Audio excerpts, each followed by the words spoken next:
All right, all right. I think we're live. Waiting on Kristoff. Okay. No, waiting on Kristoff. Barfield. Kristoff. He likes to be called Kristoff now he's retired because he's that's the French, and the French are so sophisticated. They gotta be called Kristoff. For any of you French guys out there, that's called being funny.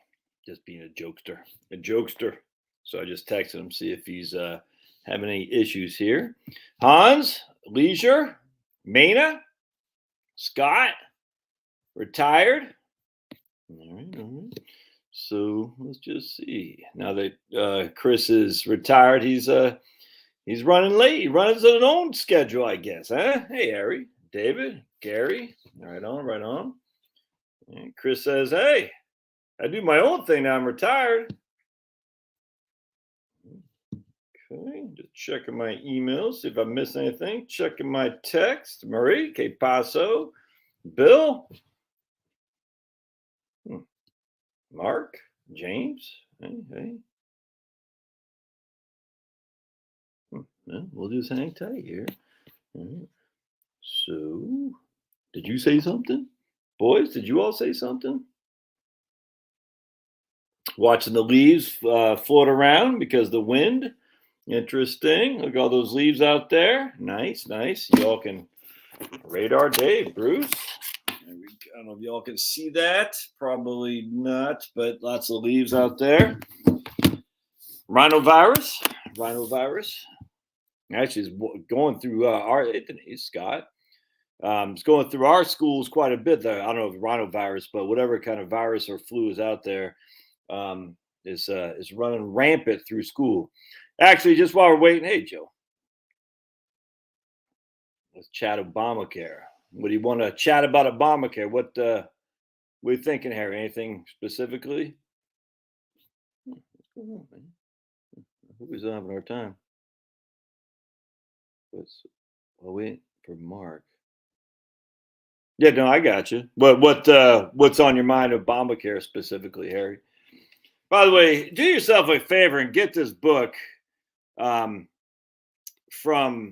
Gary Habermas. Gary is he just writes a lot. I forgot who he's with. Hey Joyce. I'm not following what you're saying. Hey Carson. Hey, right on, Carson. Peace of mind. That's what we do, baby. That's what we do. Anyway, so a lot of people they're going to challenge, Jesus and whatnot, and I think there's lots of reasons that you could, challenge the Old Testament. Frankly, that's okay. It doesn't mean you're anti-God or anything. Hey, Robert. Kevin. So Marie says they blow their neighbors to the curb. The neighbor comes out, picks up leaves, and puts them back his yard. 100%, man. And when I lived in Haddonfield, they actually would blow them to the curb, and then have a truck that come by, sweep them up. He's on. You're on. I don't see you, Chris. I don't see you, man.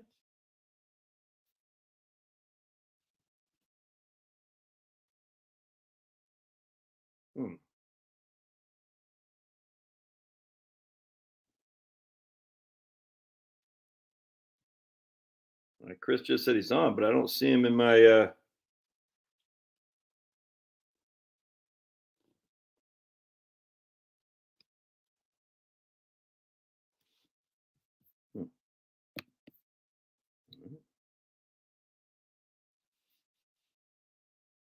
Take you to the. Take you to the studio. All right, let me.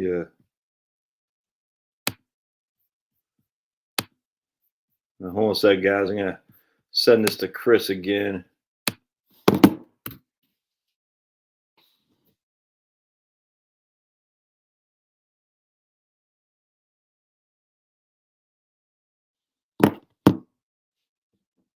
Hold on just a second.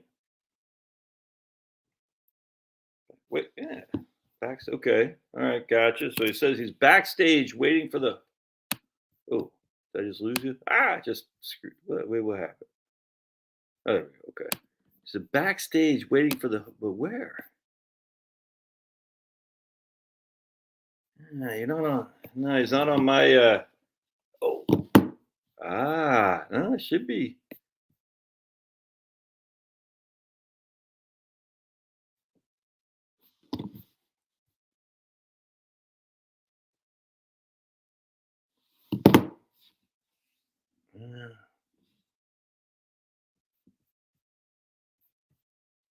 Should be. Hold on a second. Yeah.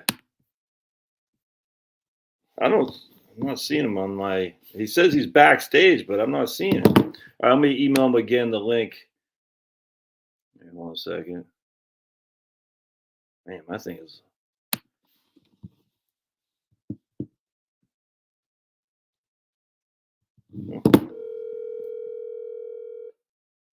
Well, it should be his. What's up, Josh? Hey, Chris, are you on a Zoom link or? I just clicked the link that you gave me. It says it just came up StreamYard. Yeah, StreamYard. Okay. I'm gonna send it. That is weird because normally, I'm gonna send you. Now the only thing that looks a little odd is in the top left-hand corner. It says ended, like it's an old one maybe or something. All right, I just sent you the. Yeah, that must be. I must have sent you the wrong one. That's weird, man. Anyway, I just sent you the one that I'm on right now. It usually puts me in the. So check your email, Chris, right quick when it comes through. I'm gonna close out on this one. I'm gonna click on your new one here. It says entering the studio. I wish you could blame technology, James. James says the guy love technology. I think it's actually me. I think I must have sent you the wrong link. Hold on just a second. Yeah, there we go. Hey, all right, cool. All right, I can hang up. Yep. Cool. Yeah. All right, sweet. All right, but now I can't hear you though. You can't hear me? You don't hear me? I hear you. Can you hear me? No? Check. I'm just a caveman. You're still not hearing me, Chris? Huh. Unmute mic. Turn up your. The host has unmuted your mic. Can you hear me?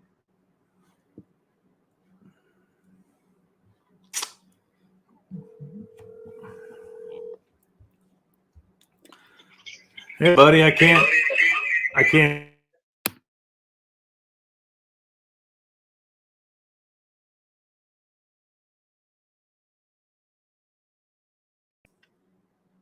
Can you hear me? Only on the phone. Oh man, what the hell is going on? All right, so they're both. Everyone can hear us except for. People can hear me. Yeah, I hear you just fine, but you don't hear me. All right, I guess we'll. Let me go to my settings and see what's going on. So yeah, everyone's saying they can hear you. All right, I can hear Chris. I can hear you on the computer. All right, good. So everybody's Carson said cloud show exactly. That's me though, man. All right, what about now? Can you hear me now, Josh? Oh, we can hear you. Okay, good. I can hear you too. Ooh, all right, sweet. Yeah, right on. All right. Hey, thanks for coming. So everyone. All right, good. Everyone can hear both. Yay! So Brian can hear us. Everyone can hear us, and I can hear you. You can hear me, right, Chris? Wow, that didn't take long at all. Hey, man, it's only 12:08. We're old man. So what happens when you retire? You get what you pay for, man. All right, so let's. So we got Chris Barfield here, everybody, and you can tell we are just caveman at this stuff. You know what I'm saying? So it's it'll be a good time. I'm not even sure how we're going to hang this up in terms of hitting the how do we even end the broadcast? I don't know. This is well beyond us. We're still using the phones, Chris, where you go like this. You got the thing goes zoops. You know what I'm talking about? Maybe we stop talking when everybody leaves. My man says faster than a TSP rollover. Now that's funny. All right, so Chris, let's just go in. I've just look. I got this is completely formal, as you can tell. All right, so let's go back. You're living in Indiana, but where are you from? What's the genesis of old Chris Barfield, if you don't mind? I'm originally, my childhood was split in a couple of places. I'm originally from Charlotte, North Carolina. I spent my junior high and high school years outside of Philadelphia. Go Flyers. Go Phils. We're outside of Philly again? Westchester. Oh, yeah, okay. Gotcha. Right on, man. And then after later in life, and after I graduated, I moved back down to Charlotte and started my law enforcement career there. I was a Charlotte police officer for a few years and took off from there. So you went where'd you go to college? Pensacola Christian down in Florida. So you moved from Westchester to Pensacola Christian, and then you moved back to Charlotte, become a Charlotte police officer. That's correct. Yep. I always preferred the South. So when I was out on my own, I decided to go back. Yeah. All right. And then you did that for a couple of years. Then you jumped on with the Marshals? Yep. I did that for 3 years. I got hired by the U.S. Marshals and did 24 years and some change and finished last couple of days ago on Monday. So and you're in Indiana now, though. Yep. I've been in Indiana for like 20 years. When I got hired by the Marshals, they sent me down to San Juan, Puerto Rico. That was my first duty station. So I did 3 years, a little over 3 years there. And then whoa, they sent you to San Juan, Puerto Rico? I mean, yeah. did you know that? Or just say, hey, you're going to San Juan? Or you can say, no, when you get, different agencies do it differently. When the Marshals hire you, they just say, hey, we're hiring you. Here's your job. It's in Puerto Rico, and you take it or leave it. So I took it. And where's your wife from? Well, I met her down there. She's actually from Puerto Rico. So I met her while I was down there. Yeah. So she's Puerto Rican. Yep. So you just hang out the bar, you see some sweet lady cross the side, you say, hey, senor. Well, I don't know what they say for, hey, senorita. I don't know. They probably don't not exactly like that. We met in, so she worked for the FBI. She retired, but she was FBI agent. She was FBI while you met her in Puerto Rico? Yeah, we worked in the same building. So that's how we met, actually. All the federal agencies were in the same building. So now, could you speak Spanish already? No, not really. Not very much. No. So you didn't speak Spanish when they put you in Puerto Rico? Correct. And then you go down there. Did you learn Spanish or I learned Spanish there, and then I started working a lot in South America on different assignments, and that's where I got good at it in South America. Gotcha. So they put you like in, I don't know, all over South America, Peru? Mostly, I've worked in different places, but mostly I spent a lot of time down in Colombia and Bogota and around the country of Colombia, all over, actually. Really? Oh, yeah. Man. So how old are you, Chris? I just turned 50 last week. So. All right, so you're about my age. So that was, in the 90s. Well, I guess, probably the 90s. Around 2000 is when we started going down there. So the Escobar years were just over. And when we first started going down, there were still remnants of that stuff. There were car bombings and different things. Later on, it kind of chilled out. But in the beginning, it was a little. Dude, I heard Colombia freaking just kicks ass, man. I mean, I've never been there. Just the chicks are smoking hot. Everyone's nice. You're beautiful. The food's good. I just hear it's freaking kick ass. Yeah, it is a beautiful place. The food is excellent. Everybody is super nice. Assuming they're not trying to kill you, they're pretty nice. But yeah, I mean, they have everything. They have mountains. They have coasts. Yeah. They have plains, jungles, and everything. It's cool. Yeah, right on, man. It's just now they got a commie or a Marxist president now. So just like the whole Latin America, everybody's commie now, man. It's crazy. Yeah. I mean, Brazil, freaking. But I don't know. It is what it is. It's a big freaking clusterfuck. It's just it's too bad. Honduras. I'm not Honduras. Maybe Honduras the only. Peru. Everybody's gone left. It's crazy. But who knows, man? Who knows? All right. So then your wife's from Puerto Rico. Here's another guy that says his wife is Puerto Rican too. All right, right on. And so is like you come back and you're like, well, I'm a marshal. She's in the FBI. So is she being sent to Seattle? You're being sent to Indiana. How do you guys coordinate that assignment? Well, so I got out first. I got out of Puerto Rico first. I came to Indianapolis, and we weren't married yet. So when her time was up, she moved as close as she could get initially, which was over in Illinois, Springfield, Illinois. Okay. And then once we got married, so we're both Department of Justice, they have a policy where they combine you. So once we got married, they transferred her to the Indianapolis office. And so because we were both married, they never transferred her out. So we've been here the whole time. So that was convenient. Now, are you you got kids too? Correct, too. And is your wife still in the FBI, or is she going to hang it up? No, she retired back in January. She was so both y'all are now retired. Yep. Oh, all right, gotcha. And she's about your age too, 50? She's yes, she's 50 as well. And how many kids you have? 2. And where are they? One is still in high school. She's a junior in high school, and the other one is freshman in college. He's down at Bob Jones University in South Carolina. All right, gotcha. Right on, man. All right, sweet. And now, when your daughter gets out of high school, y'all gonna stay because you're north of Indiana, like Fisher. You're not telling the exact town, but like that north of Indianapolis, someplace, right? Right. Fisher. We're on the north side. Yeah, on the north side. Because Jill's in here, and she's from your neck of the woods. When your daughter gets out of high school, you're gonna stay up there. You're gonna move back to the south. Well, we've talked about that. We're not sure. I think a lot of it's going to depend on where the kids end up, settle down. So, I mean, this is all they've known. They've grown up here, so we'll see if they come back here. Or we do spend a lot of time down south. I have family down there still, and we both like the beaches and stuff. So we'll just have to see what happens. All right. And so for the first year of your wife's retirement, what does she do with her time? I mean, doesn't it just piss you off? I want to just side note. So we got these guys in law enforcement who are kicking ass and taking names, but then they get a bad rap because clowns, you know what I'm saying? You got some clowns up there. And I'm just like, the FBI is full of great people, and the marshals are full of great people. The border patrol is full of great people. All these, it friggin' pisses me off when you just got some clowns at the top that tarnish. And I'm just sitting there thinking, I got emotional. I said, the FBI, but it's not like, it's just the heads, man. And I just, you're right. I mean, there are a lot of good people out there, and, I'm not in the government anymore, so I'm a little more free to speak. Yeah.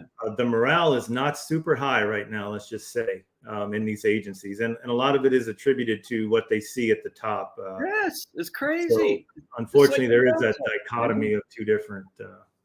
It's like, same kind of thing in the military. It's been like this forever, though. It's, you got some guy in My Lai, and so everybody's bad in Vietnam. You're like, no, there's a whole crap load of people that kick. Yeah, it's nuts. It just pisses me off because I just think about like, if we didn't have the FBI, I know there's clowns in every area, but if we didn't have the FBI, how many freaking child pornographers would be getting? And I don't know what the U.S. Marshals does, but I'm just saying that it's just. Let's not overlook what these guys are doing. You know what I'm saying? No, you're exactly right. I mean, they're agents out there, tirelessly working every day to get some really, really bad people off the street, and they have to see some really bad stuff and endure some really bad stuff. So they do a good job at it, but again, morale is not as high as it used to be. It's discouraging when, a whole bunch of reasons. I mean, political, socio-economic stuff, all kinds of issues are attributed to the lower morale. But I talked to border patrol people. That's a tough job, man. Those guys are out there a lot of times on their own in the middle of nowhere. And no one support. I think a guy you referred to me actually talked to him. I'm not going to go too deep into it, but it's like, what they're doing to leave these guys hanging, literally leave them hanging. And they have a tough job, man. It's freaking crazy. We got Brian Lindsay from Fishers just said hello to you, Chris. So Chris says, Brian, get the hell out of here. That's what he said. I'm just joking here, Brian. I'm just joking. We don't take kindly people from Fishers around here, Brian from Lindsay. All right, so now your wife, the first year, I just sidetracked. Now I forgot what you said. So, what does she do? Like, so here's a pretty, anyone's in the FBI, Marshal Services are going to be somewhat of a motivated person. So she, after X amount of time doing hardcore stuff, she retires for her first year. What happened? What'd she do? Well, she retired on Friday and went to work on Monday. So she works for a very large insurance company in the fraud department in the major case unit. She's okay.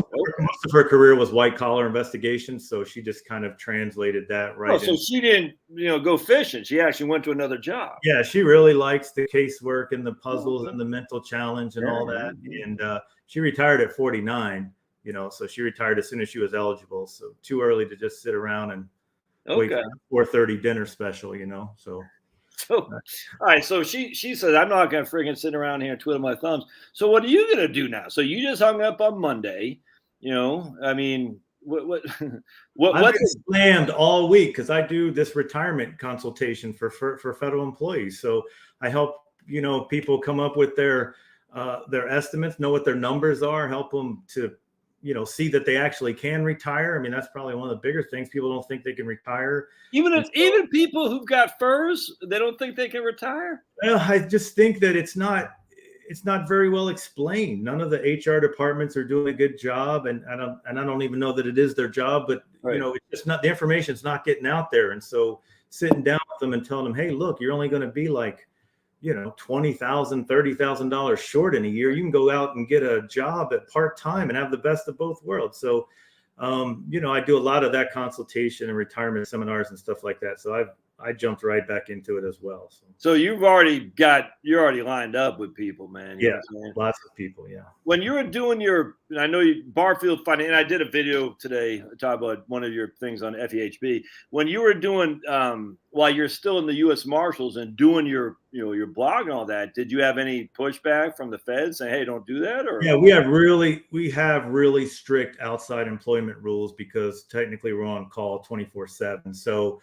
Yeah, everything has to go through a team of lawyers, and you have to get approval for this and that, and you can only work so much. So a lot of that stuff was, pro bono, or at least very scaled down. Yeah. And so I pushed a lot of people off. I just had people all year.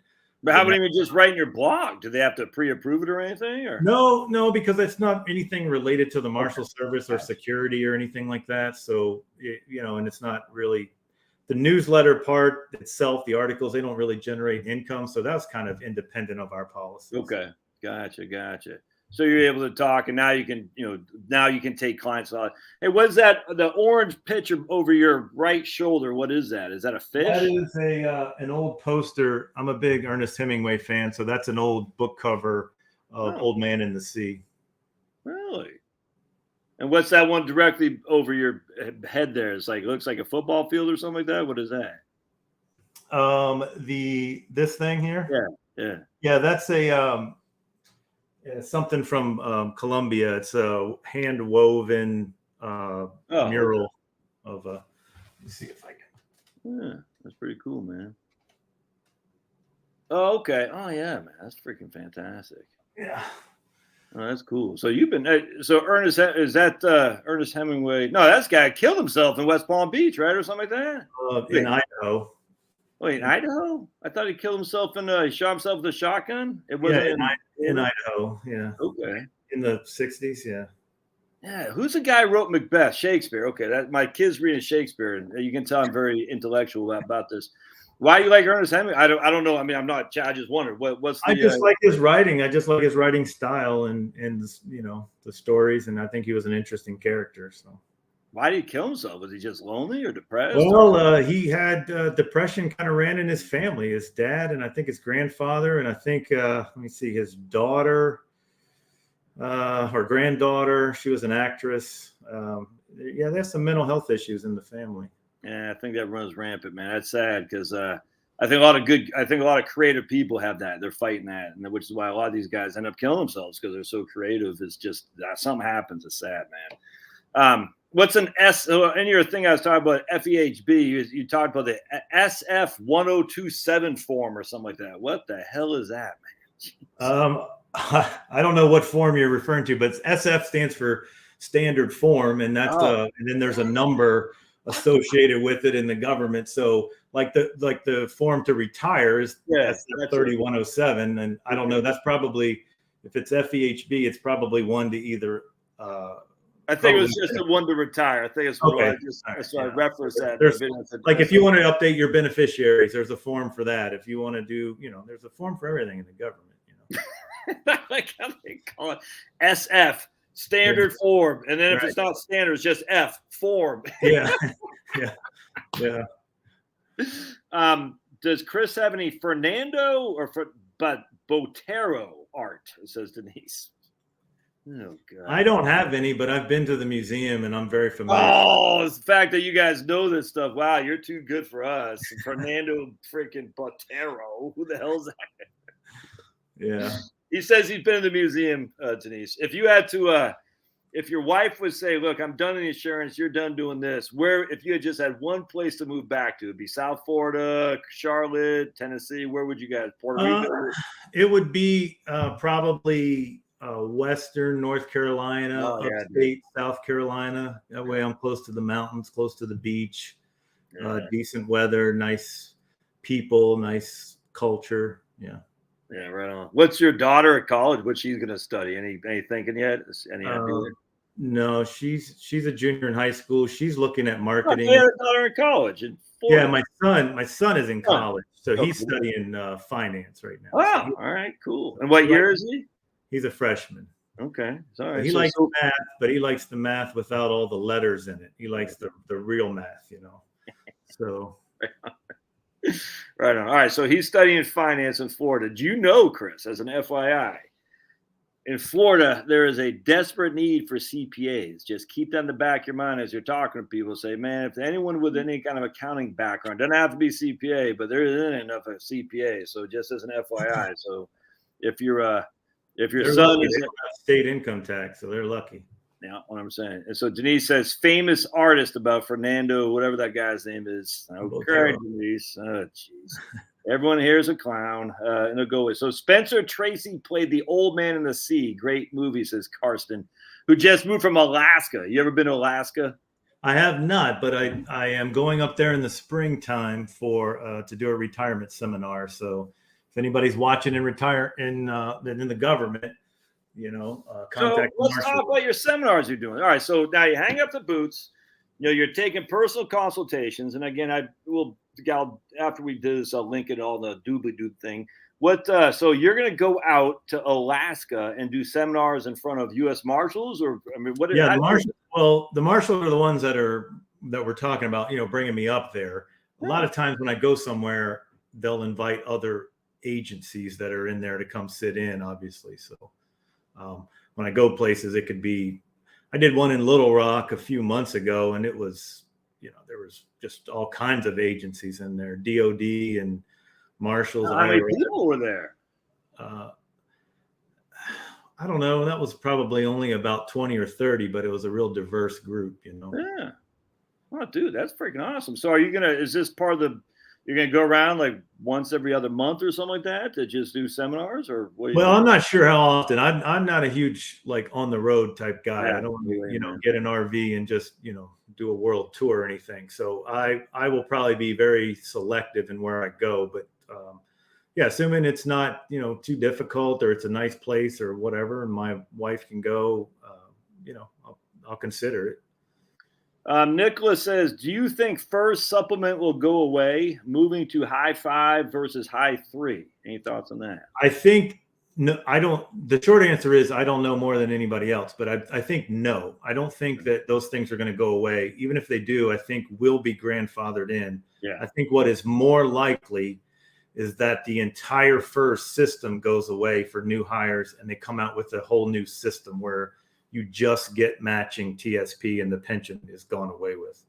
So just like it went from CSRS to FERS, I think we're going to go from FERS to something else. And that next thing is just going to be, like the private sector. They're going to give you 10, 15% matching, and then that's it. You're on your own. Keep federal employee health benefits, or what do you think?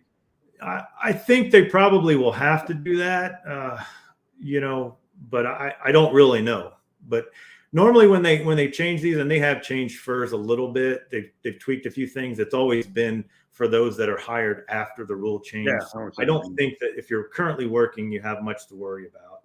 But they did the same thing with the military. I mean, they have the new blended retirement system. You know what I'm saying? So this stuff changes all the time. I would 100% agree. I think I'm not an expert by a stretch, but the pensions are just a big freaking albatross, and no one wants it for the government too. And the government typically follows the private sector. We're just like 20 years behind, so, private sector got rid of pensions for the most part a long time ago.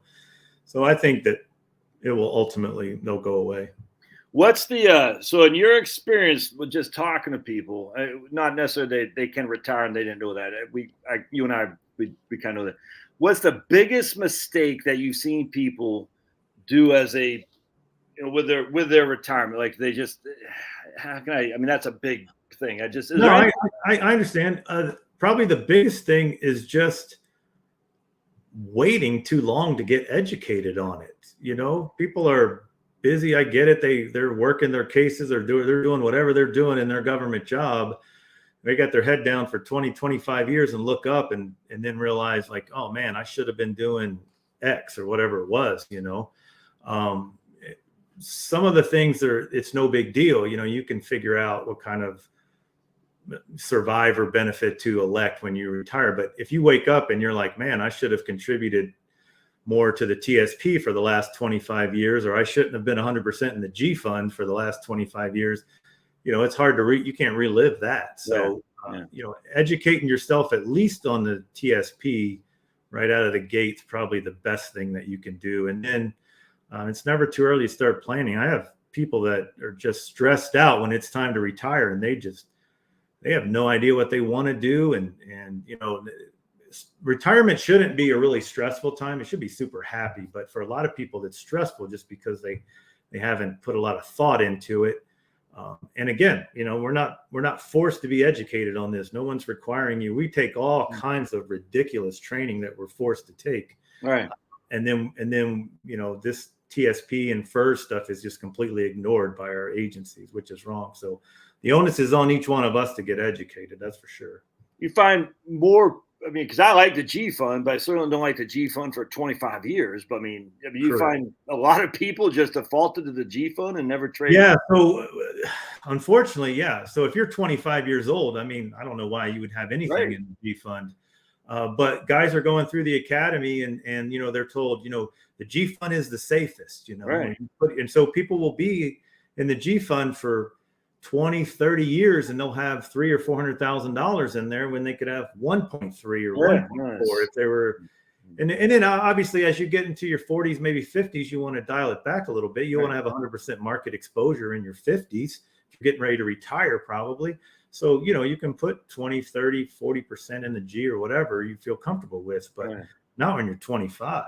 I've seen that. I'm like, what, the G, it's like, man, that's an opportunity missed. And that happens a lot, actually. A lot of people actually, on top of that, they talk smack on the G fund too. And I'm like, look, man, the G fund isn't there for growth. I don't, it's weird. It's like either they think the G fund's all that in a bag of chips or the G fund's the worst thing. And I'm just like, I don't understand it, man. It's like, oh, I got a G fund. It doesn't do well. I said, well, it does what it's supposed to do.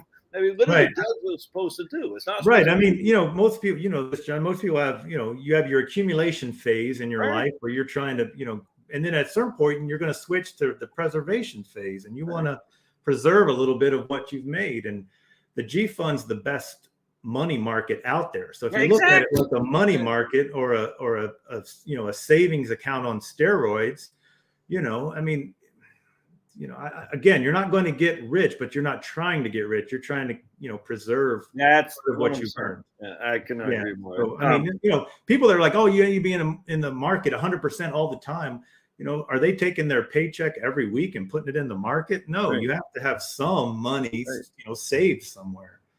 What another thing that takes me off too is everyone bags on the TSP. It doesn't have enough options, and that's why we got now where we are with all these options. I'm like, oh, I wish that. And financial planners do this all the time because we know why. They want people to roll it out of the TSP when someone separates. I'm just like, man, how many options do you need? Now, if you want to be involved in it all the time, that's fine. I don't know why anyone would, but I get it. But I'm like, you got the 5 options. That's all you need, man. And it drives me up to that hair. It's super simple wealth building tool. What I'm saying. Once you get out or if you really want to be active on it and you want to put some in, the biggest drawback to me, I think, in TSP is, and they won't listen to all of us that have this complaint, but if you've got, let's say you've got some sort of barbell strategy or something set up and you've got 70% C and 30% G, and the markets crash, and so you want to pull from G, they won't let you. Yeah. You have to pull proportionately.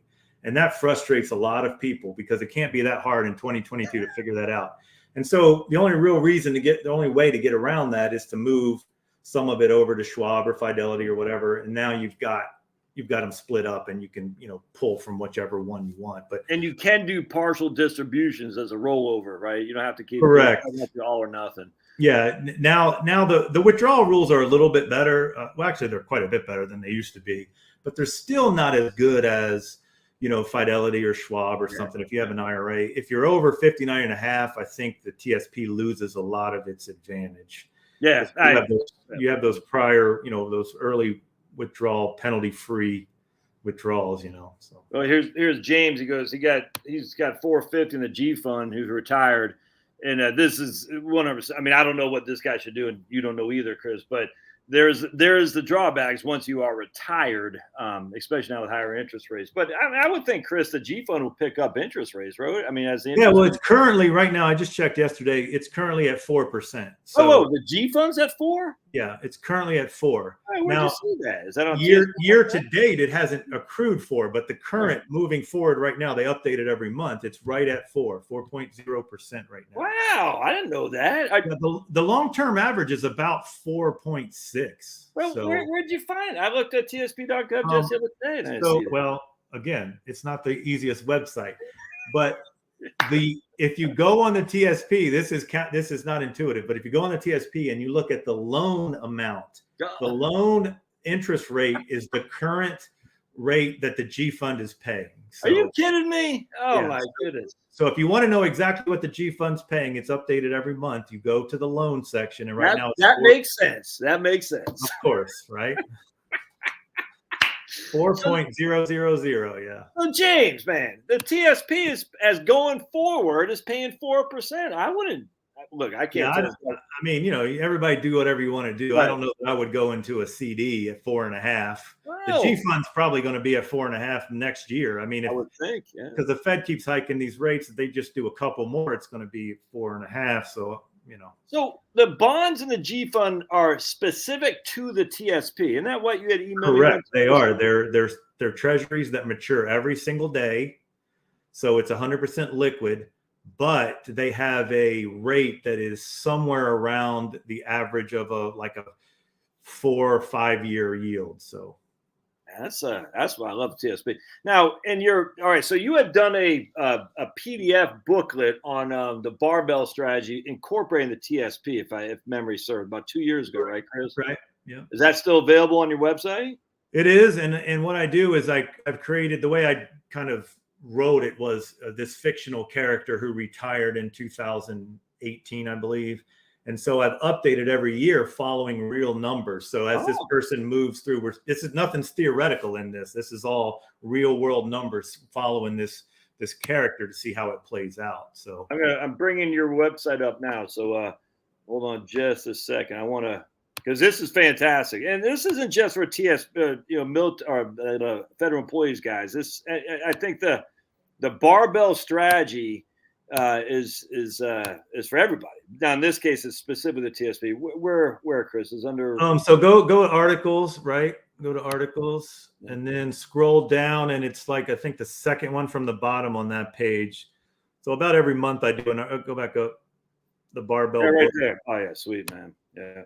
So that gets updated every year after the beginning of the year, and that's fantastic. Oh, people can comment. Oh man. Oh sure, yeah. No, that's one of the best things is I want some feedback, and questions, because if somebody has a question, obviously everybody else is a bunch of people are gonna have that same question. So. Well, I commented and say, Chris Barfield, a snake oil salesman. I imagine you had deleted that comment, right? No. I didn't comment that. Just for anyone who doesn't think I'm joking. Chris, I had a guy the other day I said, because both my parents smoke like chimneys and they're still alive, that proves beyond a doubt that smoking will extend your life.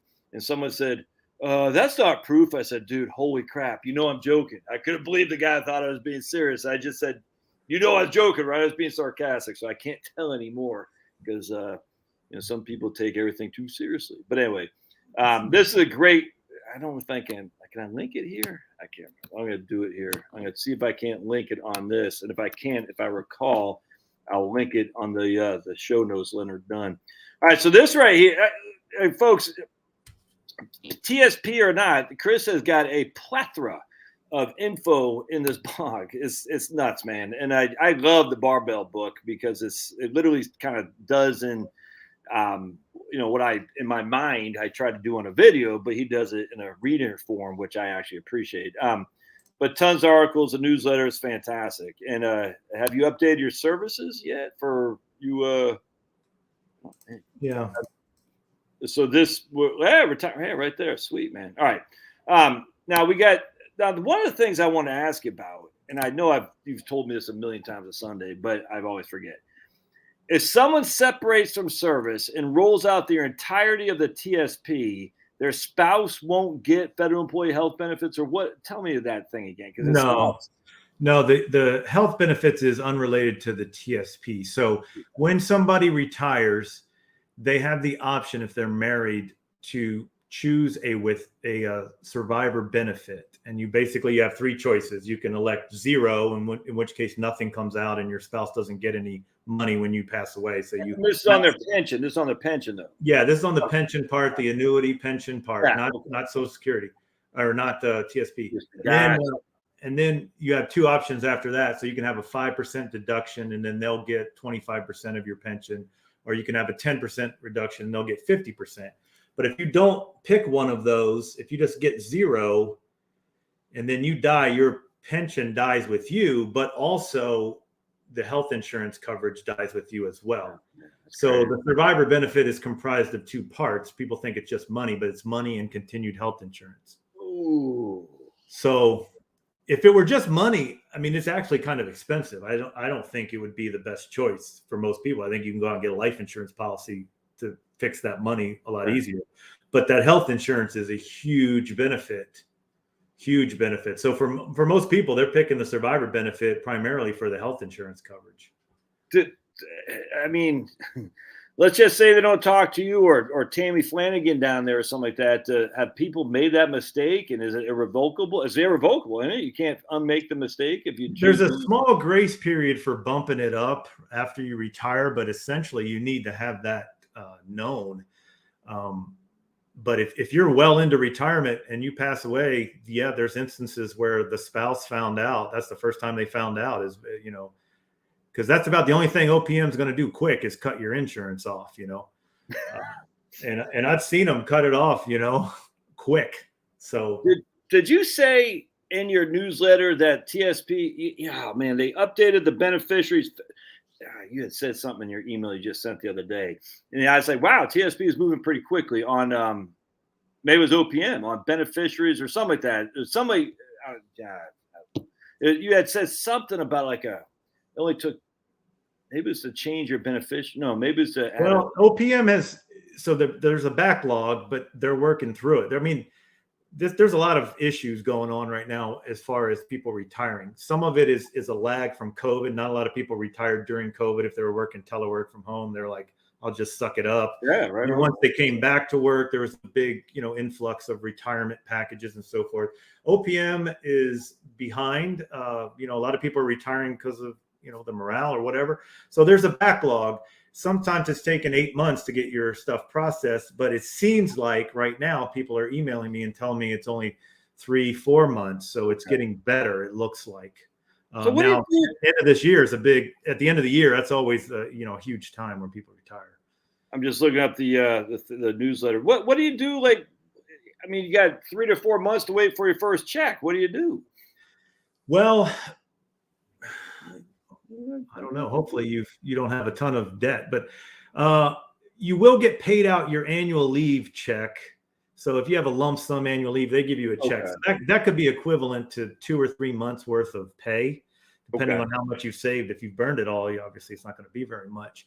But a lot of guys use that to float them, for a while. And some people go work other jobs, But that first period of time, and I know you've spoken on this before, I tell people that if you don't have cash, you need to have some savings. You need to have some cash. And I think it's so important. I would even tell people your last year, if you don't have any cash at all, I'd dial back that TSP, 5%, get the matching, and then set some cash aside. Because without cash, I don't, your house is worth $1 million, and you got $1 million in TSP, but I mean, if you don't have any liquid assets, it can get a little stressful right off the bat. Okay, when you retire, so like you're 50 years old, you know what I'm saying? I'm not saying you specifically, but you got your federal employee health benefits, you got the TSP, you could roll over I get all that. Like what are some other mistakes like people make? Do they start like take their TSP and put into a variable annuity or something like that, or fix that? What have you seen? I mean, well, that you can buy an annuity. There's a couple of things about the annuity. So the TSP, the government sells an annuity. So you can take your TSP and put it into an annuity. The current contract is with MetLife. Obviously, it's not very good. It's an annuity. And less than 1% of the people do that. Okay. However, people go around and do retirement seminars, and a lot of times it'll be just a local financial advisor that'll come in, and he's more salesman than advisor. And, he knows just enough about FERS to kind of get in the door. And his whole goal is, hey, I can do better in your TSP, and you got all better. Exactly. All the pitches, when the market goes down, you won't go down, but then there's a cap on, when it goes up, how much you're going to get. So they, a lot of that stuff. I don't see a whole lot of people going for annuities now. Personally, I don't. I mean, obviously I only see a small section of the government, but I don't see a lot of people going for annuities. I do see people taking their money and giving it to a manager, at 1% a year or whatever, which is fine as long as they understand what they're getting for what they're paying, that's fine. But I think another big mistake is not evaluating the life insurance. So you can get government life insurance and carry it into retirement. It's called. I was going to ask you about that. Yeah. No, keep going. But it's based on two things: how much money you make and how old you are. So every 5 years, it gets more expensive every time you get a raise. Current employees are getting a raise in January of somewhere around 4.5%. That's going to make their FEGLI go up. And people don't realize that. And so, if you keep FEGLI long enough, especially the 5 times your salary that you can get, I mean, you're paying an outrageous amount of money for life insurance that for most people, could do way better in the private sector. And it's not just like VGLI. So with Veterans Group Life Insurance, and it's unless you have some kind of issue, it's never correct. That's a big caveat if you have some kind of issue, because FEGLI will insure you anybody for anything, and that's part of the reason why it's so expensive. So if you're a cancer survivor, you've got some serious heart issues, you may be uninsurable in the private sector, or prohibitively expensive to insure. So FEGLI may be the best option for you. How about with like durable powers of attorney and stuff? And I keep going back to TSP because that's what I just know that. I just know that if Chris says I need a durable, what's your wife's name? Or what would you call your wife? Monica. I'm just using that for example. Monica.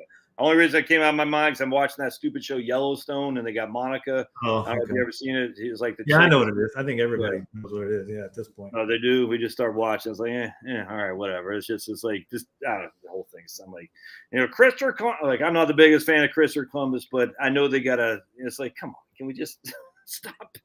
Anyway, long story short.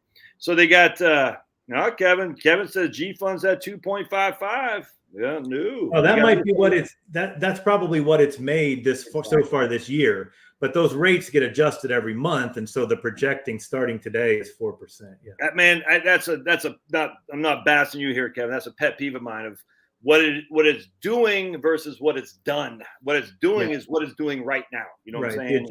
If you were to buy into G fund right now, it's scheduled to pay 4% for that.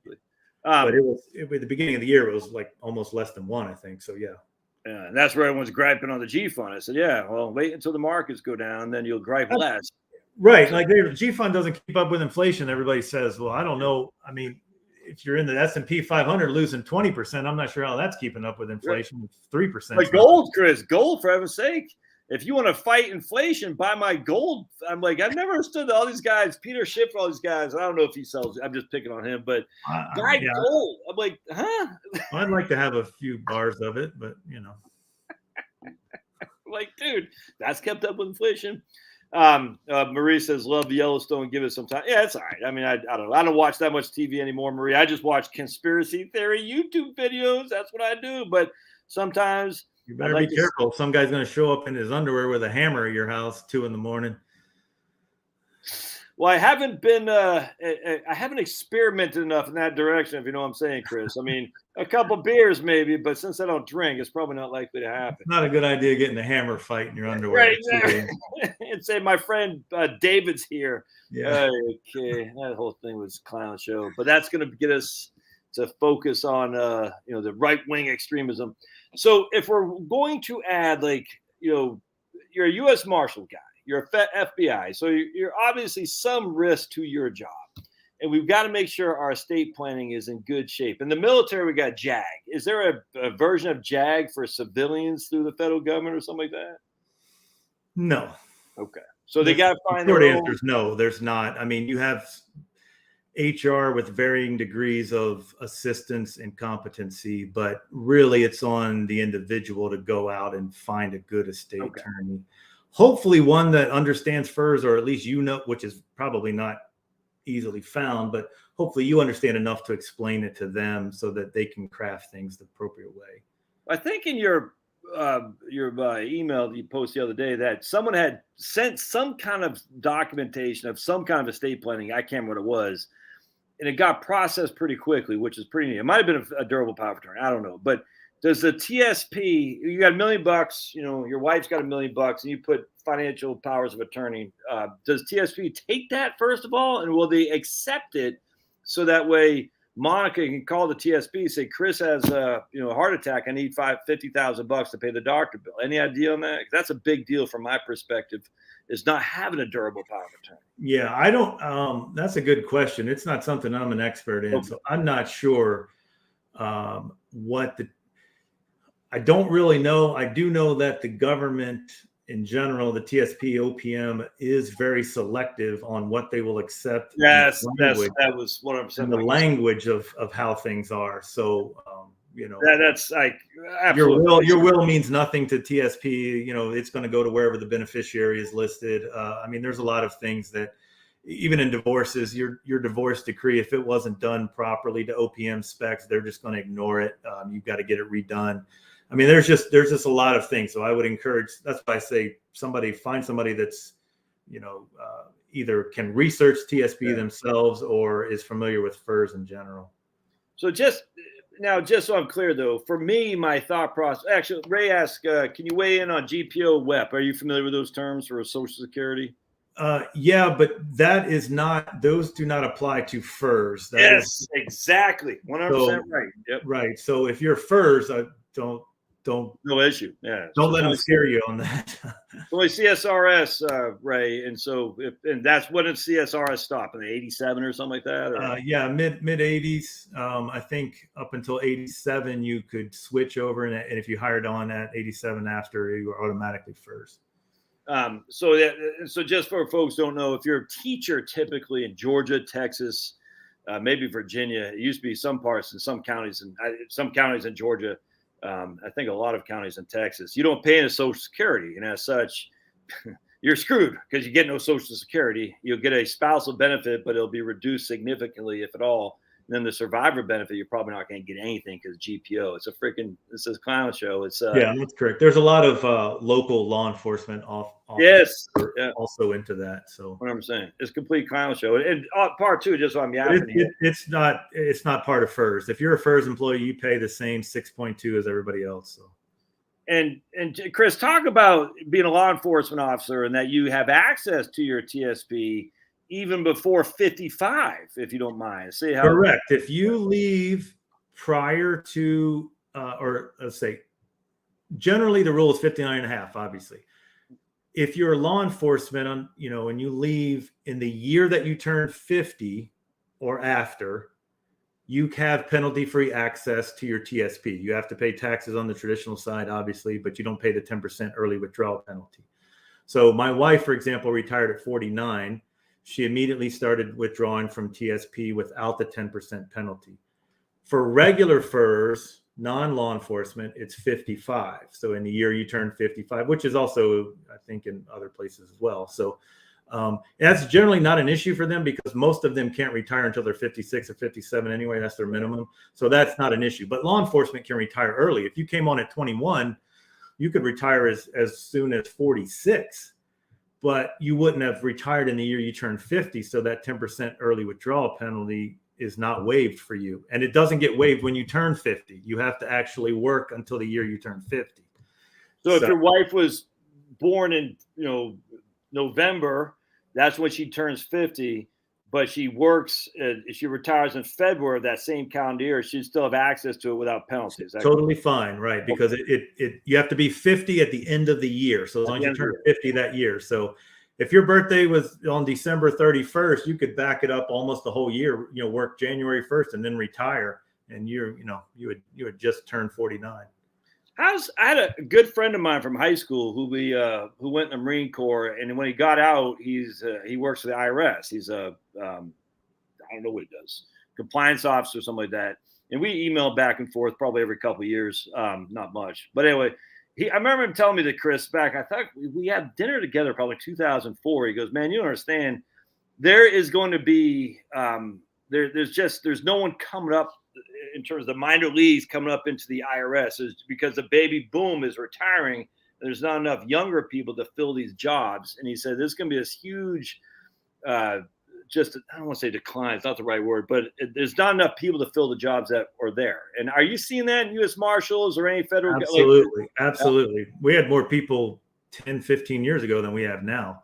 We have, in the Marshal Service itself, we have only beat attrition 1 year out of the last 12. In other words, we've only hired enough to replace people that have lost one time in at least a decade. So, and that's across the board. I think in general, government jobs are not as attractive, law enforcement or otherwise, to younger people, because I think the mentality now when you go into a job is, used to be everybody wanted stability. They wanted that pension at the end, right? Now, people don't want to sell 30 years of their lives to something they don't like just so they can get a check at the end. So, yeah, I see people not applying, or I see people that come in for 3 or 4 years and leave, which was unheard of when I first came on. So people are leaving, 8, 10 years on, they're still leaving. That was, I never saw that, years ago. And this is a problem, man, because, as much as we can all bash on the federal government, we still need people to work there, for heaven's sake. And if we're not getting people to fill the gap, what is that? It's going to be interesting. I tell you, I think a lot of people don't recognize, the next 30 to 40 years will be a hell of a lot different than the previous, just because the baby boomers are, we are not the baby boomers, we're the baby bus. And, we can have all the immigrants all we want, but it's going to be a challenge, man. I don't, and you add on top of that, the law enforcement is, not, shall we say, celebrated. They're not celebrated these days. They're not even tolerated in some places. So a lot of people don't want to go into that. They don't want to have everybody, hating them, or maybe they don't like it themselves, for whatever reason. Can you fucking believe? What the hell happened that we have actually literal people saying defund the freaking police? And then we get this woman who gets shot and killed in New York, in Buffalo. You know what I'm saying? And you probably don't remember, but because you weren't, I don't know, maybe, but in Virginia, the same damn thing happened. As a black lady, and they said you had to wait 5 days. This is back, freaking 35 years ago, 1992 or whatever, 30 years ago. There's a black lady right outside Quantico, and she had to wait 5 days to get a handgun. And she goes, well, my ex-husband is going to kill me if I don't get the handgun. She had a TRO and everything. And she goes, I need to get there's a 5-day waiting period. Anyway, long story short, of course, she got killed. And that began the swing, literally, because I remember it was in George Allen. He won governor in 93, and that was one of his issues, thank God. What the hell, man? I'm sitting there thinking, are there clown cops? Yeah, name any business, man. There's not clowns. Yeah, you know what I'm saying? What the flipping hell? Now we got this clown, freaking the Jabba the Hutt Abrams running for office and governor. She's going to get smoked, which I cannot wait. I never said defund the police. The hell you didn't, you freaking fool. That just pisses me off. I hate it, man. I am not freaking like, just because they wear a uniform or a military, we should all bow down. I'm like that. But I'm like, these guys are nuts. What happened? You don't have to go too much. I just say, What the freaking hell? Like, what happened to make it? These guys, everyone said, yeah, man, respect the blue. You don't have to like him, but you respect him. Now it's like, it doesn't matter, man. It's crazy. Yeah. Well, I mean, just as a nation, we are less respectful of anything than we used to be. And of course that, carries over to authority of all levels. So yeah, it's a tough time to be in law enforcement. The people that are still going in it, knowing how bad it is, my hat's off to them. I don't know that I would go in it these days. I was going to ask you don't think you might not, huh? Yeah. I mean, it's just, I mean, there's always been danger. There's always been inherent danger to it. So you understand that. But, you have officers now that are doing exactly what they were told, what they were trained, and still getting fired or even charged criminally. And that's intolerable. Like guys are not going to put their entire financial life in jeopardy, their family, to risk being in jail.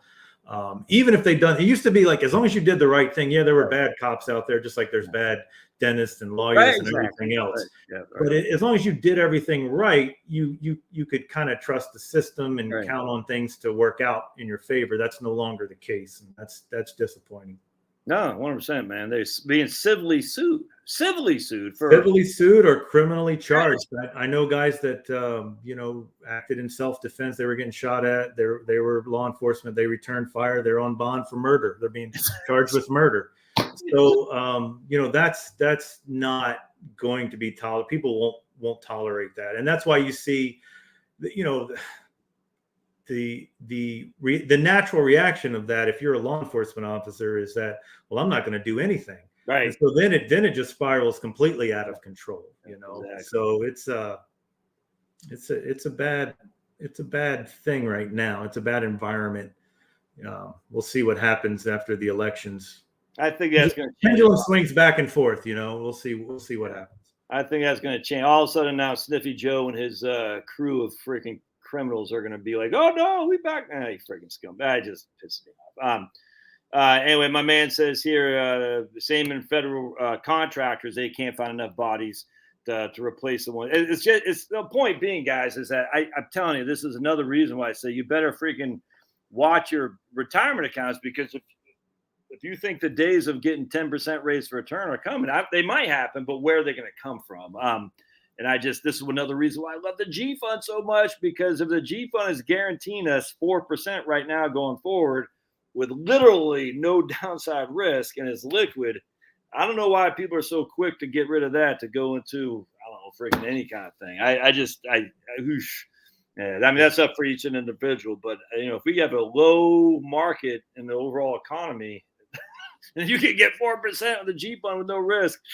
I mean, I think a lot of people that look at the G Fund, they really haven't been paying attention to investments for a long time. Yes. Their horizon's like the last 10 years. Exactly. The market's done incredibly well over the last 10 years, way above the historical average. The G Fund's done way less. So if that's your only frame of reference, but you go back into the late 80s, early 90s, G Fund was paying 8 or 9% a year. 8 or 9% a year guaranteed, I mean, and there were times when 30-year treasuries were paying 15 in the early 15, 80s. Man. I know.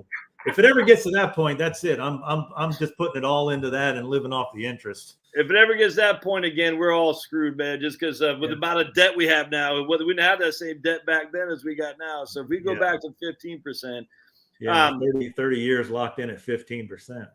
Man, are you? We'll get you out of here. So you're open for consultations. People can contact you about their specific thing, but you're not just federal employee stuff. I mean, can you just do Joe Schmo? I'm limiting it to just federal employees now, because there's just so much, and so my priority is those people that that's probably a pretty good underserved. Yeah. G Fund, James, is the government guarantee fund through the TSP, which is through the military federal employees and whatnot. So so that's what the G Fund is. It's we don't have access to it because we're not federal or military. Correct. It's the only one that is not available in the private sector. So the equivalent of every other fund is available because they're just index funds, S&P, small cap, whatever. So the G Fund is the only one that's inside the TSP. But now you can do all kinds of stuff at the TSP. It's great. Just Yeah. So You frustrating. can. They came out with a product in 2022 and gave it $19.95 pricing, $150 a year and then $29 a trade. I just traded the other day like $400,000 worth of stuff in Schwab, and it was zero commission. Isn't Back that, in the day, that would have been thousands of dollars in commission. think how far we've gone in terms of what it used to be. This is just in my career. Never mind if I was a broker in the 1970s. I mean, you knew for a fact what you're getting paid because the commissions were regulated. It's nuts. Yeah. All right. So now you got your newsletter, you got your seminars, you're taking consultations for federal employees. You got that PDF on the barbell. You got any books in the light or a video? You gonna be doing any YouTube channels? What? I have not. I'm pretty busy with what I've got so far. Although everything's kind of open. I'm open to anything right now. I'm just kind of figuring it all out right away. But a lot of I do primarily writing stuff. So that's my medium. Yeah. I know people consume content different ways, so I'm looking at different stuff. But primarily, I've got writing stuff. I've got the newsletter is free. The website's all free. You don't have to sign up for, there's no ads, registration, any of that stuff. It's all free. And then I do the consultations and then the seminars. But I'm retired, Josh. So I can't be doing too much here. I know you got to go out to Atlanta and honk at me. Remember that? Yeah, I scared you. What was the name of that restaurant? I was in Sandy Springs. I can't remember. I forgot it, but that was funny. I scared you. Yeah, made me poop my pants, man. And I was like, man, I literally did not poop my pants. Just for anyone out there thinking, but man, yeah. All right. So then Barfield Financial, I'll put a link in the show notes. And if anyone wants to contact it, they just reach out to you via email and Chris at barfieldfinancial.com or the website, Barfield Financial. I'm on the social medias too, whatever. But yeah. Right on, man. All right, folks. So I'm going to let Chris go. Chris, you can hop off. I appreciate it, man. I'll stay on here if people got any questions for me. But thanks, brother. Next time you're in town, let me know. And if I ever make it up to Indiana, I'll let you know too, man. All right, buddy. Sounds good, man. Maybe one of these days I'll do a seminar in North Indianapolis, and you can come on. And we'll just do one together, man. That's what I'm saying. You can come on and be the, I'll ride your coattails. You can come on and I've been just real quick. I've been thinking about that myself.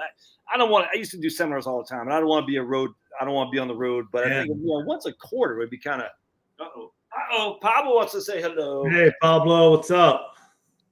Once a quarter would be kind of cool to get out of the house. I'm just joking if my wife's watching, but if I make it up to your neck of the woods, I'll let you know, man, for sure. We'll get T-shirts made, man. World tour. Dude, that'd be fantastic. I have to say Scanlon Barfield. I have to come first, man. Well, you're older. Yeah, that's right. That's it. Exactly. All right, man. God bless. Thanks, Chris. All right. Same to you, buddy. Bye-bye. See you. All right, my friends. That's Chris Barfield. That guy kicks ass, man. I love that guy. Oh, man. It's good there's so many good people in all lines of work, and there's a couple of clowns in all lines. I wish, I'm as big as guilty as everybody. I said a thing, defund the FBI. I put on my YouTube channel, and I'm embarrassed for having done that, because it's like, man, I just want to be clear that the FBI is a source for good, not a source for bad. The military is a source for good, not a source for bad. The United States of America is a source for good, not a source for bad. But because these are held in such high regard for me, it's very, very frustrating when they're abused by people who should not be. General Milley, that clown, Chris Ray, that clown. All these guys, man. There's tons of cops that are doing bad things. And when I say tons, again, as a total population, it's not many. But why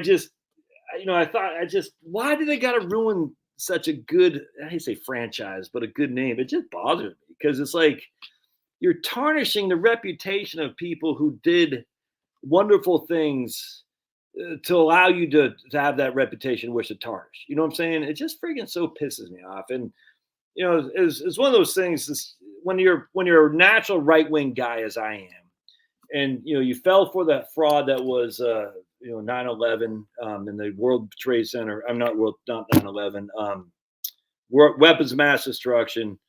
It totally you get cynical about everything. And I don't want to be, I mean, I want to be cynical where I say, man, I spot a liar, but I don't want to be cynical where my first thought is, if it comes from the government, it's bad. But it's like, you can't help it after this last 2 years, on top of all the other crap that's been going down, on top of the election, fair and free here in Fulton County, you just can't help but be cynical. And but I don't want to be that guy who's like cynical all the time. It's not a good place to be, man. And you really shouldn't be if you believe in Jesus.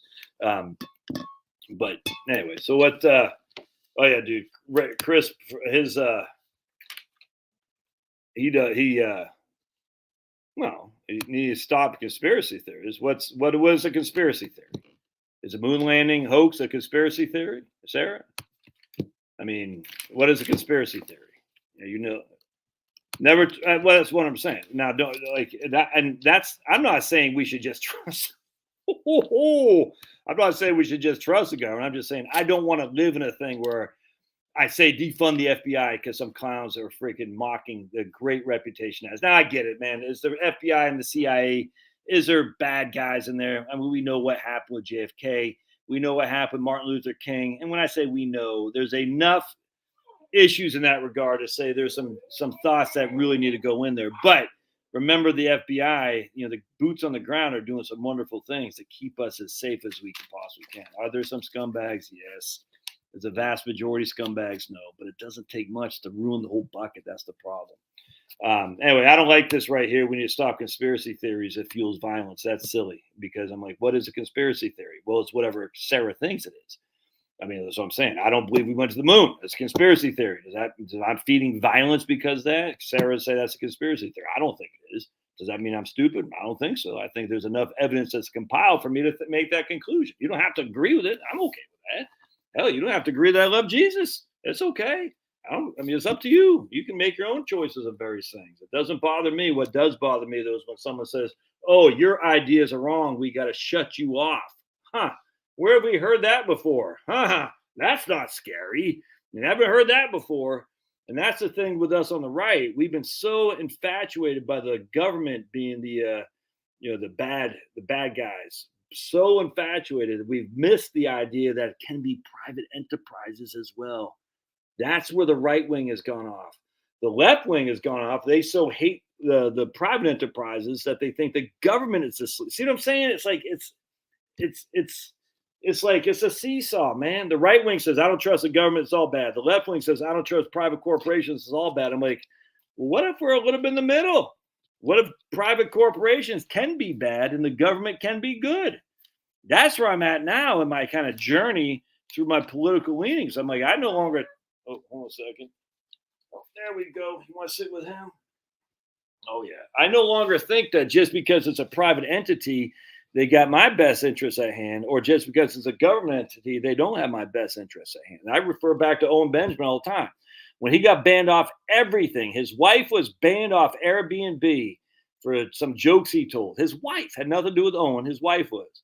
The only way he was able, because he was banned from everything, the only way he was able to go out and he's a comedian, do comedic shows and get money raised was through the post office and the library. That's it.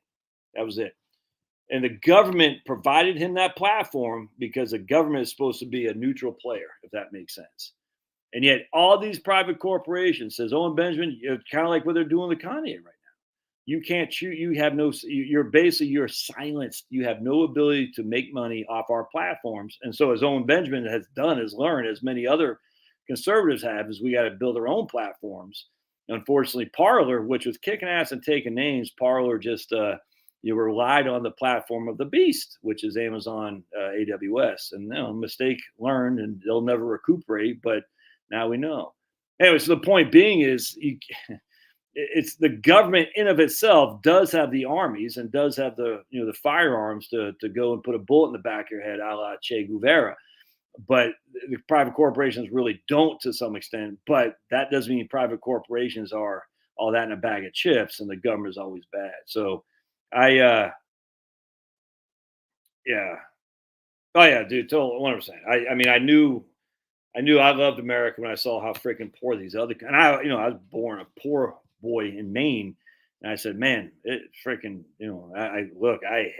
I'm far left wing guy. You go to some of these other countries, though, you're like, ooh, maybe America, while it ain't all that in a bag of chips, relatively speaking, it's still the best game in town, man. You come back after being deployed overseas, you're like, the hell was I griping about? You know what I'm saying? Yeah. Financial planning is conspiracy theory. That's a good point. Yeah, financial planning. It's a conspiracy that you're telling people they can retire, Josh. It's conspiracy. I've never been down there. I'm not going to take a trip down to Sandy Springs to get Hearth Pizza. Never been down there. Let's see. So what? All right. Oh, how often do I? I mean, I actually like doing interviews. It's I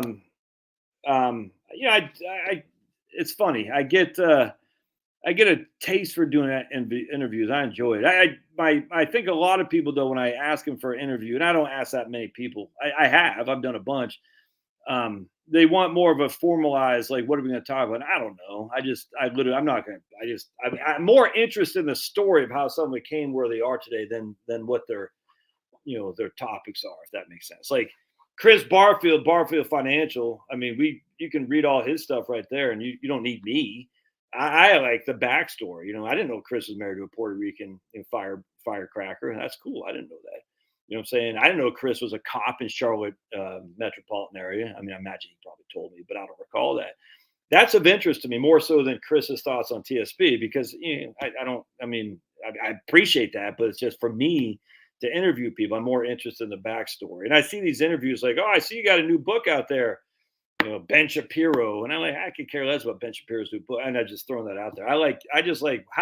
I've always been interested. How do people get where they are? So here's my man, Robert Warner. How did Robert Warner get where he is? You know what I'm saying? Like, here's a guy, I just find that fascinating. Of all the turns in the road and all that stuff. And just, I find it fascinating, like how God puts you on a path that you have no clue you're going down. And you look up and all of a sudden you're like, man, here I am living in Milton, Georgia with 4 kids and a beautiful. I mean, how the hell did I get here? You know what I'm saying? You're like, oh, it's nuts. And I find that interesting, especially when, like I was talking to people yesterday, how long I've been married. Second marriages, they have 3 kids from previous marriages. You know what I'm saying? That from a financial planning perspective, that's a whole different ball game than high school sweethearts, if that makes sense. You know what I'm saying? And you don't have to get too deep in like, oh, when's the first time you kiss? I don't care about that, but it's like, how'd you guys meet? They met. I can't remember, but you know what I'm saying. It's interesting because that gives you a gauge of kind of who they are, what they've learned from life's lessons. I just find that I've always been more interested. One of these days, I would love to do a book. I probably will never do it. I don't have the guts to do this, but I'd love to just go and find 10 random people and say, I want to hear your story. Tell me your story. You know what I'm saying? And write it down and freaking put it in a book. 10 random Joes in America. Tell me your story. I just think that'd be incredibly interesting. But I don't. Frankly, once you start work from home, you know what I'm saying? Like I did shower today, but I haven't shaved. I have brushed my teeth. But once you start working from home, it loses some of the motivation to get out there and I cannot tell you. I was a freaking salesman. I would go to houses, knock on, like Ed Jones. I don't know if anyone's familiar with Edward Jones, but they'd go knocking on doors. So they assign them a zip code essentially. And they say, hey, this is your zip code, is basically a defined territory, and just go knocking on doors, introducing yourself as a new Edward Jones guy. I don't know if they still do that. I imagine they probably do. And I was in Edward Jones. I used to do that for businesses. We call it cold walking. There's cold calling, but there's cold walking. And I used to do that. I used to set up freaking tables at, the local freaking school would have, an event for, teachers. I don't know what it'd be, but I'd go down to Waynesboro, Virginia and set up a table, just to talk about 529 plans or something like that. You know what I'm saying? And, from 3 to 5, I used to do I was out there freaking, if you could fog a mirror and you wanted to meet me, midnight at the local graveyard, I was there. I was just freaking aggressive. I can't tell you how many seminars I've done with 1 or 2 people in there. And I just, in West Virginia, in the middle of the winter time, and I'd be everywhere. Now, was that the best use of my time? I don't know, but I mean, here I am today, and I'm pretty successful. I don't know if I'll continue to be. Probably not after this interview with Chris, and then my thoughts on the moon landing. But be that as it may, it's all in God's hands. I just do what I can do. One thing I've learned in my career is that the only thing you can control is the inputs. The inputs. You can't control the outputs. And so I can control if I do the due diligence or the time necessary for what I think will lead me to success. I cannot control if that guy buys. I cannot control if people like me on YouTube. I can't control that.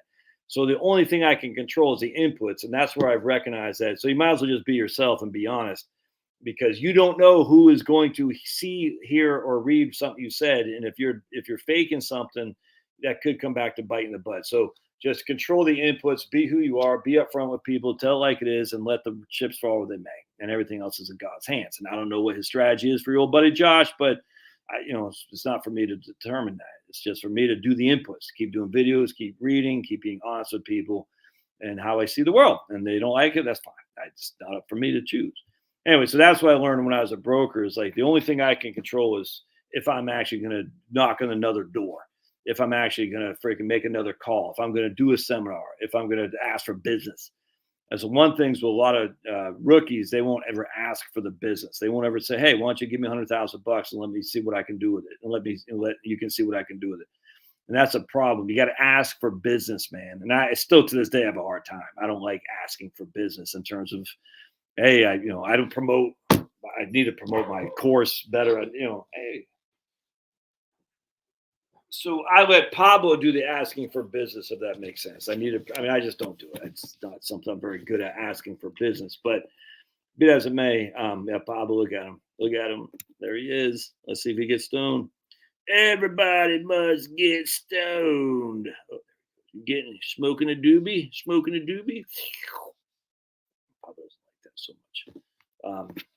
But anyway, I don't even know why I got off that tangent. Why did I get off that tangent? Yeah, 100% Angie. It's amazing how one little decision changes everything. Yep, 100% Ray. Salvation is all that matters. And the funny thing is, salvation is free. It's free. Oh yeah, I keep forgetting to text Fritz. I need to bring Fritz back. I keep forgetting to do that. Hey, thanks. First shot. Appreciate it. Yeah, I completely agree. Well, yeah, 100%. I think 100%, man. We're all special in God's eyes. Yeah, so 100%. It's amazing. That's what's so amazing. It's like it's free, it's liberating, it's there. Everyone wants peace. Well, there's peace with the big guy upstairs. What are retirement options for a 50-year-old? That's I'm not sure what that question. That's a very broad question, brother man. My wife just liked this video on Facebook. Hopefully she'll post a comment. The other day she posted a comment. She goes, I don't want to distract you. I'm like, lady, you're so hot. You distract every man that walks down the road. That's for sure. She said, hey, that's not funny. I said, it is funny, girl. She goes, hey, I need to lose weight. I'm like, no. Anyway, but she's like, I don't want to distract you. I said, man, I'm a red-blooded male, Charlotte Scanlon. Red-blooded males, let's put it this way, they're distracted very easily by a pretty girl, if you know what I'm saying. And my wife's pretty. And I just, it's funny though, like women that every now and again I'll get do a thing and the lady will stay off camera because she's not, done up. I say, you ladies don't understand. I don't understand why you guys are so concerned. Men don't care. And so the only other thing that would care would be women. They're trying to, appease other women like, oh, I don't know what it is, but like, can you see how much makeup she has? You can see that she didn't get, I don't know what it is, man. Women got this need to like get done up. So I guess other women can see that they're, I don't know, didn't crawl in the gutter or something like that. Men don't care. Trust me. If you're a lady out there, yeah, exactly. 100%, man. Evangelist Pablo here for me. Yeah. Wives like, I'm like, dude, if you're a chick, dudes, my wife used to say when she's pregnant, she even felt guys were looking at her. I said, I know it's weird, but guys, for some reason, they don't think like a woman does. A guy has let's just put it this way. This is why they always put thumbnails of hot chicks, because they know it's going to attract a guy's eyes.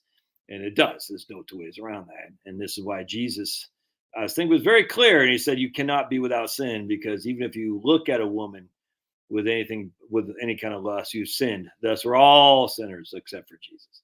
I think Jesus was being very clear on that regard, saying, hey, man, at the end of the day, don't hold yourself out as perfect, because you ain't. And there ain't no one perfect other than Jesus. And as such, don't try to live a perfect life or keep the 10 commandments. And we obviously should try to keep the 10 commandments. Don't put that life as if I didn't keep the 10 commandments, I'm going to hell, thus I'm going to go crazy. No.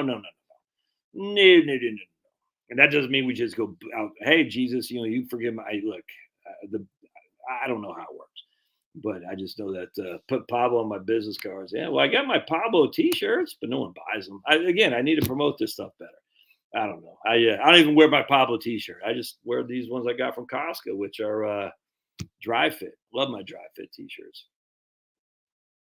Yep, there we go. Pablo's Paul. Right on, man.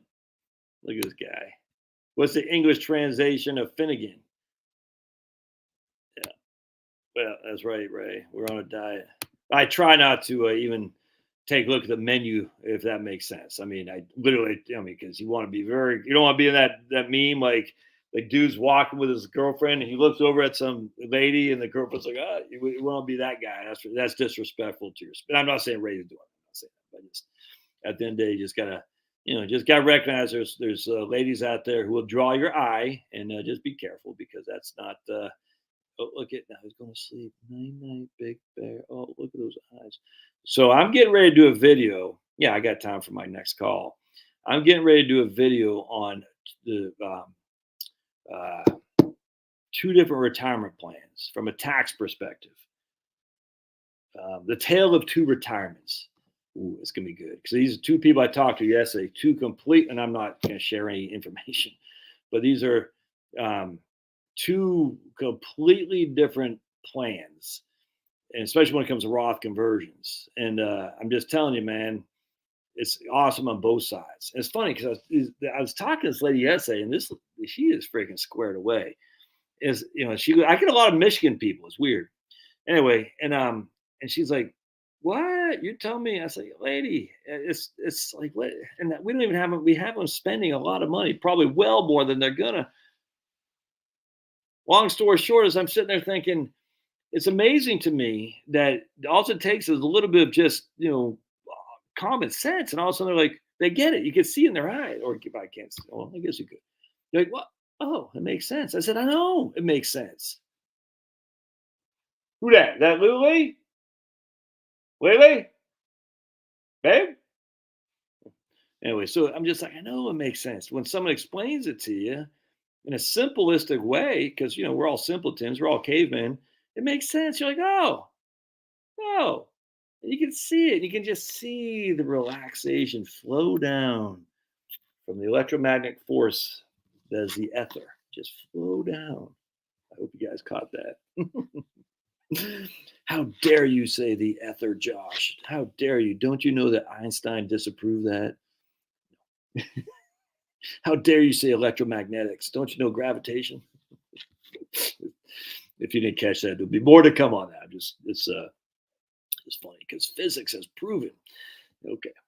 Anyway, but you can just see the relaxation. You're like, we got you spending, well over 6 figures, and we know we're not coming anywhere near run out of money, because worst case, and she only, I think the husband had a $10,000 a year pension. That's it. And he was he did labor for work, and he had to go on Social Security disability at 60. He's a lineman. Go up on the lines and trip off. Cut down trees, lines, or hanging over.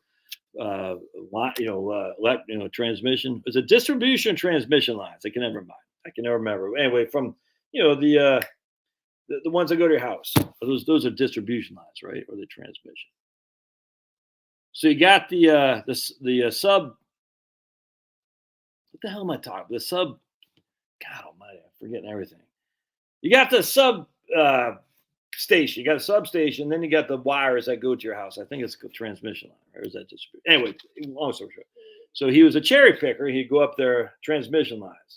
So Carson, a distribution one, what's the difference between distribution and transmission? I can never remember that. Transmission is what comes to our house. Distribution is what comes from the generation, the nuclear power plant, the coal burning plant. Oh no. And then the transmission ones are the ones that come to our house.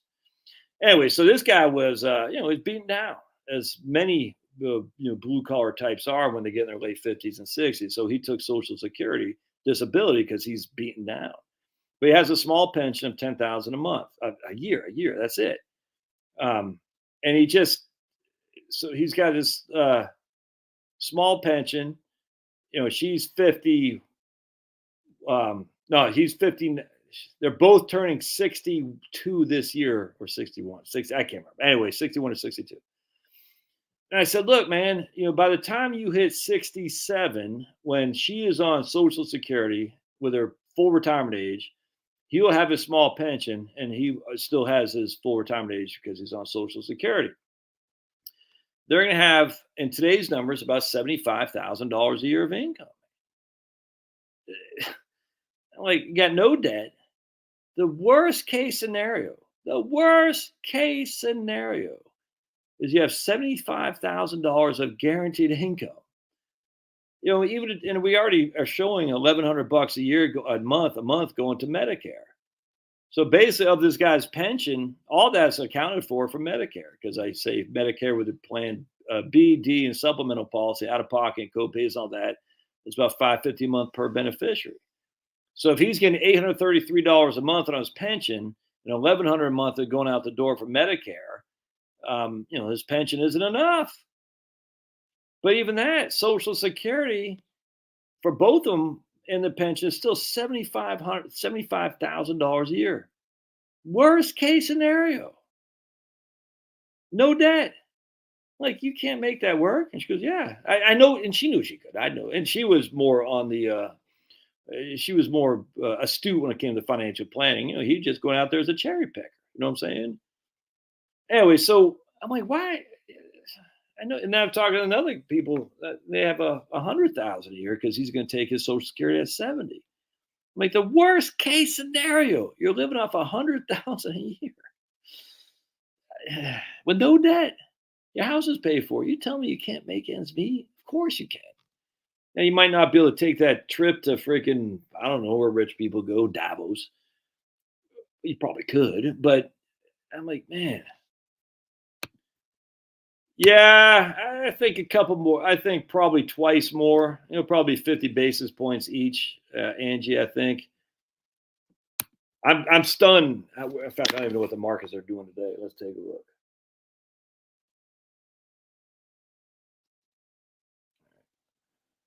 Chris Barfield couldn't figure out how to get on the StreamYard.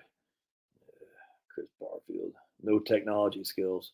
I gave him the wrong link. That's why. So, the markets are down. Oh, yeah. Oh, I got to do another video on growth versus dividend stocks. So for all you clowns out there, probably no one here who said, oh, Josh, I know what he's talking about. Blah, blah, blah. Ooh, I want to do something here. Bear with me just a second. I want to go to... Josh is so stupid. He know what he's talking about. Yeah, maybe not on a lot of stuff. Maybe on conspiracy theory.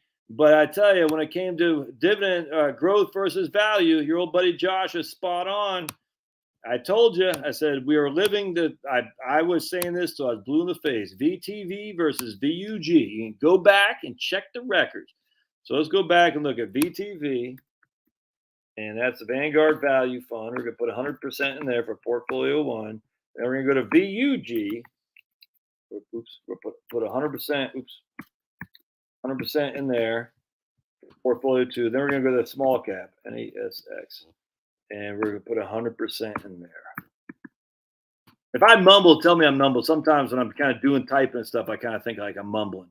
So now we're going to go back. And we're going to say from 2010 to 2020. All right. So let's take a comparison, shall we? Let's just make sure y'all can. All right. Yeah. All right. You can see. Sweet. All right. So let's take a comparison. Oh, my lands. Look at that guy right there. We put $10,000 in the growth ETF after the last 10 years or 11 years, I suppose, was worth 54,000. So it went up by, was that quintuple, something like that? Value was the worst performer, only down to 33,000. Small cap was up to 39,000. So if we go to small cap growth, I don't know any small cap growth.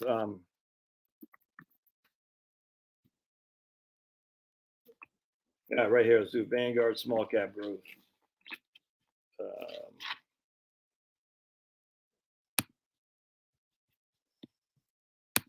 Let's take a look. Hey, baby. You're a good boy. Oh, my. Heaven to Murgatory.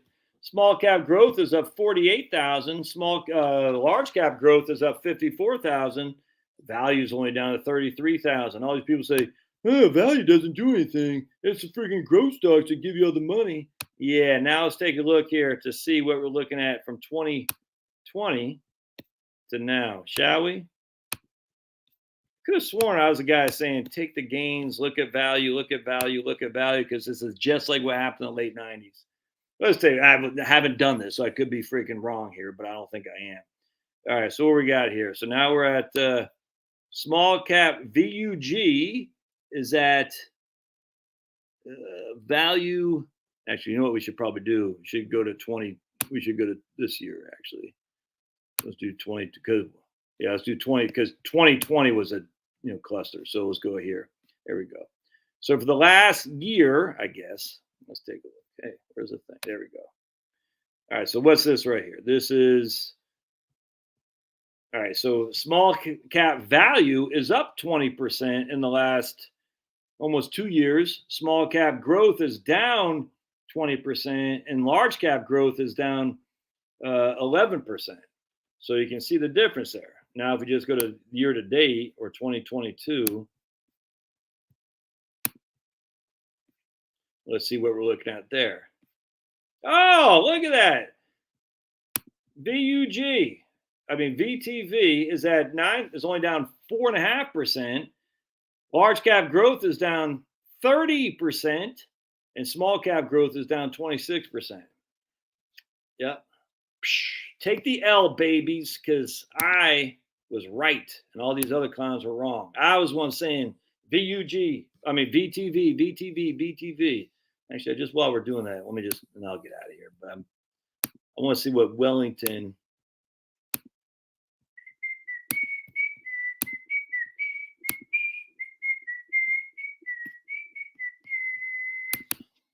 VWELX. And let's do BWINX. And we're going to compare it to large cap growth. Maybe you should compare it to S. No, let's just do this. All right, so we got, what's this right here? We got Wellesley is down 13%. Wellington is down 17%. And large cap growth is down 31%. And it's not really a true comparison because Wellesley and Wellington have bonds. Oh, yes, it is, because those bonds are gotten rocked too. They've been rocked like a hurricane. Yeah, but don't listen to me. Don't listen to my buddy Josh. I'm just batting 500, which is pretty good, man. Pretty good. All right. Thank you, James. That's what I want someone to say. I was right. Thank you, Alonzo. Thank you. I was right. Actually, by the way, just maybe kind of chuckle because Alonzo's a black guy, and all these people are hating on Kyrie Irving now. And now Kyrie Irving is now apologizing profusely, proving Kyrie Irving. What I was saying, the only reason it brings me up is because Alonzo, all these is like, let's just put it this way. If there's, why is it okay for rappers to talk about their women in a bad way and talk about killing people of a certain color in a bad way? But if you say anything about a dog or something like that, they wouldn't. So it has nothing to do with a certain religion. It has to do with a certain group of people who are controlled. It's not even Jews. It's the Kavas. It's the Rockefellers, dudes. They're all the same thing. They're not Jews. But why is it a friggin' I'm sorry, it pisses me off. Why is it okay for us to promote violence and sexual degradation by a certain group of people, essentially urban people, blacks, essentially, against other certain group of people, urban blacks? Why is that okay? Why is that okay? And that makes bank for these freaking clowns promoting violence and freaking misogyny against people. But if you were to say any of that along the same lines about dogs, cats, freaking right whales, people would it's such. And so when Kyrie Irving says, hey, maybe we need to look into this a little bit, everyone flips out. I'm like, wait a second. Don't, I just, like, no one needs to hear some freaking white guy in upper middle class suburbia, but it freaking infuriates me so much. For a fact that if anyone were to sit there and say, we're going to start, smoking people and doing this and doing that, no one would say that's appropriate. But yet, because it's urban and it's and then of course, white kids think, oh, that's cool. That's black culture. No, it's not. And as someone, it so infuriates me. It has infuriated me for years and years and years. I'm still infuriated because anyone who says something against that immediately gets thrown into being a freaking Holocaust denier. And you're like, no, it has nothing to do with that, man. It has to do with the fact there is a group of people up here who control people to promote violence, sexual degradation against women, violence against people, and that gets mainstream. Yeah, 100%. They make money on everything, and it makes our society worse off. And I will still say it till I'm blue in the face. It's still freaking pissing me off, man. It really infuriates me. The young girl who sang at Obama's inauguration was gunned down in the streets in Chicago, and no one gave a freaking rat's cat. No one cared. But yet all that freaking Holloway or whatever the chick's name was, Natalie, I don't know what it is. You get no one cared, but you get some blonde head chick who gets abducted or something like that. Everyone cares. And the same media who say it's racism to care about Natalie Holloway, whatever her name was, I forgot. They'll say it's, but yeah, they're the ones promoting that. It's freaking disgusting. You know it is. Everyone knows. Everyone on this channel knows it is. That girl who sang at Obama's inauguration got killed. 15-year-old. It just, and well, we need more gun control. The gun doesn't just wake up one day. Oh, white media, dude, is the worst. White media in finance, white media in sports, and white media, it's the worst. They're freaking evil. So 100% demonic. They always say something like, and I sit there and thinking it's so, because you're sitting there, what? This is why we got where we are today with the vax and all that crap, is because we sit there and say the media determines the stories, and yet we fall for it. We do. I do too, man. Dark spirits, 100%. And there's only one way of salvation. It's not through freaking the media. It's through God, man. And we all know. We all know this, but hey, let's just pray for our brothers and sisters who are with us, with Jesus, or who are not, and who need to find the word of salvation, because, man, it's not through me. Heavenly Father, oh, we need you now more than ever. We have demons running rampant through our society that just want to turn us away from you, and they are doing well. They're doing well. They're succeeding. One by one, we're falling for the and I am too. And we just need salvation, Lord. We need salvation. We need salvation through your Son who came on a cross and died in the most torturous death. Please just send the Holy Spirit down to pierce the hearts of people to say, hey, you do not need to fall for the dark spirits. There is salvation.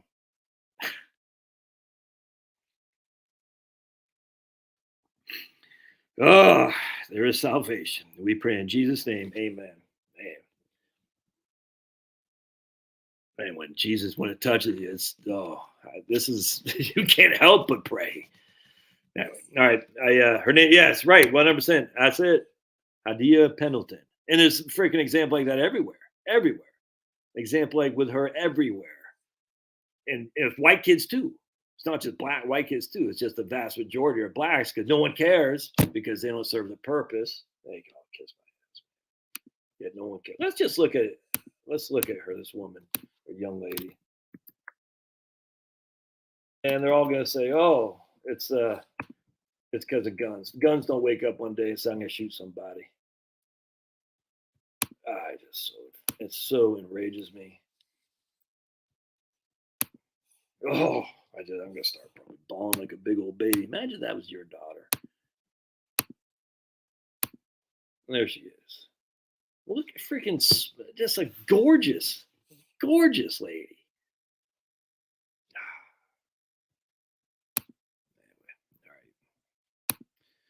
All right. We'll get out of here. Yep. You got to put the armor of God on, man, because we can't do it on our own, brother. That's for sure. All right. Now get out of here. God bless. We'll didn't mean to end on a down note. It's pitiful. Yeah. All right. We'll get out of here. See you guys. Thanks now.